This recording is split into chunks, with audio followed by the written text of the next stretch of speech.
dis à quelqu'un, la honte que Christ enlève aujourd'hui ne reviendra pas parce qu'il arrache les racines. Tu ne porteras pas ce manteau-là 2 fois. Il y a des déformations qui annoncent la gloire. Il y a des déformations qui annoncent la puissance. Ah, j'ai pitié de toi. Je te prophétise au nom de Jésus. Cette honte t'a déformé, mais elle était en train de former la gloire. Je dis à quelqu'un, aujourd'hui et dans l'avenir, n'aie pas peur de la honte qui va t'atteindre. Parce que cette honte va respecter les limites de la grâce. Et au temps de Dieu, la honte sera ôtée. Il y a une honte qui a déformé ta démarche. Tu n'arrivais plus à marcher droite tellement que les hommes t'indexaient. Il y a une honte qui a déformé ta réputation. Tu n'arrivais même plus à te présenter dans certains dîners parce qu'il y a des gens qui te calomniaient. Il y a une certaine honte qui a déformé même ton visage tellement que tu es dans l'humiliation. Mais pendant que ta vie est déformée, il y a une gloire qui est en train d'être formée. La gloire se forme. Quand quelqu'un te regarde, il dit, mais comment est-ce que tu es devenu comme ça? Tu n'as même plus de lait de beauté. Regarde-lui et comprends que c'est un homme animal. C'est un homme qui ne comprend pas les choses de Dieu. Lorsque l'un se déforme, l'autre se forme. Que l'Éternel te donne ce dont tu crois. Ah, je parle aux femmes de foi, je parle aux hommes de foi. Que l'Éternel te donne ce dont tu crois. Christ ôtera ta honte, mais il n'ôtera pas ta honte n'importe comment. Il le fera en public. Que ça commence déjà dans la vie d'une âme, que ça commence déjà dans la vie d'une personne, qu'il ôte ta honte en public.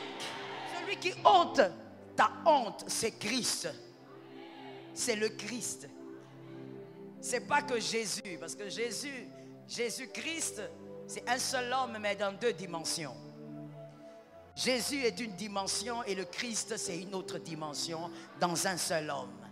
Celui qui accomplira le travail, ce n'est pas Jésus, mais c'est le Christ. Qui est le Christ en hébreu? Meshaya. Meshaya, c'est le oint. Ce n'est pas n'importe. Voilà pourquoi il est recommandé à un élu de ne pas pleurer n'importe comment. Même quand tu es en deuil, ne pleure pas comme un païen. Parce que derrière la mauvaise nouvelle, il y a toujours une bonne qui est cachée. L'annonciateur des bonnes nouvelles est là. Ta honte ne sera jamais plus grande que la grâce. Voilà pourquoi même ta honte, lorsqu'elle arrive dans ta vie, elle respecte les limites de la grâce. Ah, je suis d'accord avec toi.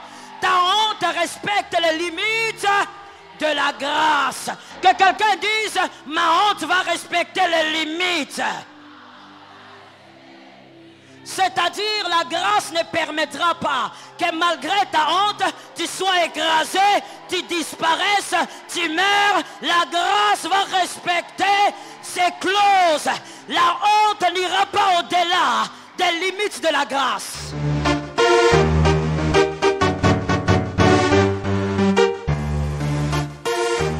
Shalom bien-aimé dans le Seigneur Jésus-Christ. Aujourd'hui la servante de Dieu Joël Gloria Cabassel, pasteur principal de l'église Assemblée évangélique Nouvelle Alliance de Kinshasa, parle de la honte qui ne dépassera pas la grâce. Peu importe ton âge, Christ ôtera ta honte devant tous si tu crois. La honte est une émotion que tout le monde, à un moment donné, peut ressentir, qu'elle soit due à des erreurs passées, des échecs ou des blessures infligées par d'autres. Dans la Bible, plusieurs personnages ont expérimenté la honte. Pierre, qui a renié Jésus 3 fois, mais qui a été restauré par lui, Jean 21 versets 15 à 19. La femme adultère, exposée publiquement, mais à qui Jésus a offert la grâce et une nouvelle chance, Jean 8 versets 1 à 11. L'amour de Dieu et sa puissance de restauration transcendent le temps et les circonstances. Que l'on soit jeune ou âgé, Christ est capable de transformer la honte en témoignage de sa gloire. Abraham et Sarah, même à un âge avancé et après des années de moquerie à cause de leur stérilité, Dieu leur a donné Isaac, ôtant ainsi leur honte, Genèse 21 versets 1 à 7. L'acte de croire en Jésus est central dans la transformation de la honte en gloire. Jésus promet. Quiconque croit en lui ne sera point confus, Romains 10 verset 11. La foi permet à l'individu de s'approprier la promesse de restauration et d'avancer avec assurance. Lorsque Dieu ôte la honte, il ne le fait pas dans le secret, mais devant les autres, pour que son nom soit glorifié. C'est une forme de témoignage vivant. Jésus ressuscité est le plus grand exemple, ce qui était une apparente honte sur la croix est devenu une victoire éclatante vue par tous. Bien-aimé dans le Seigneur, si tu te sens prisonnier de la honte, souviens-toi que ton âge, ton passé ou tes limites ne sont pas des obstacles pour Dieu. Tout ce qu'il demande, c'est que tu lui fasses confiance et que tu lui donnes ton cœur. Invite les autres à réfléchir, qu'est-ce qui me retient encore prisonnier de la honte alors que Christ a déjà payé pour ma liberté? Abonnez-vous, aimez et partagez afin d'apporter l'évangile de Jésus-Christ aux nations car il y aura plus de joie dans le ciel pour un seul pécheur qui se repent. Que la bénédiction de Dieu soit votre partage dans le nom puissant de Jésus-Christ. Amen.